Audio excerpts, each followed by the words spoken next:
ગ્રસ્ત જીવનમાં જવાબદારીઓ નિભાવવાની હોય છે, કર્મક્ષેત્રમાં પણ આગળ વધવાનું હોય છે અને સંબંધોમાં પણ આપણી સ્નેહસભર રહે, મધુરતા રહે. તો આના માટે કેવું જ્ઞાન, સમજ, એવા કયા બાબતો છે જે જીવનમાં ધારણ કરવી જરૂરી છે, એના વિશે આપ કહેશો? એની માટે જ આ જ્ઞાન માર્ગ છે. સંસાર વ્યવહાર છોડવા નથી, અજ્ઞાનતા છોડવાની છે. સંસાર વ્યવહાર તો સારી રીતે નિભાવવાનો છે.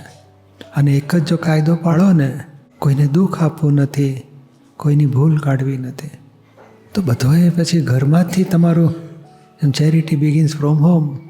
ઘરમાં પહેલાં દુઃખ આપવાના બંધ કરો, એકબીજાની ભૂલ કાઢવાનું બંધ કરો, સામાન્ય સુખને માટે જીવો. જો તમારા 1-6 મહિનામાં તમને અનુભવ થશે કે આપણા ઘરમાં દુઃખ ઘટ્યા, મટ્યા. અને એ જ કાયદો પછી સમાજમાં એ વાપરવાનો છે, ઘરમાં કાર્યક્ષેત્રે પણ એ જ રાખવાનો છે. આજે કોમ્પિટિશન રહેશે, કમ્પેરિઝન રહેશે. મારે મારા કર્મ ખપાવવા માટે જીવન છે, મારે કોઈની સ્પર્ધામાં પડવું નથી. એ ભલે પડે આપણી સાથે, આપણે સ્પર્ધા નથી, કમ્પેરિઝન કરતા નથી. આપણો હેતુ દુઃખ આપવું જ નથી કોઈને. તો પછી તમને નિયમ જ કેવો છે, બીજાને તમે સુખ આપશો તો સુખ આવશે જ, બીજાને દુઃખ આપશો તો દુઃખ આવશે જ. એક જ કાયદો પાડો, મારે દુઃખ આપવા નથી અને થઈ શકે તો સુખ આપવા હશે.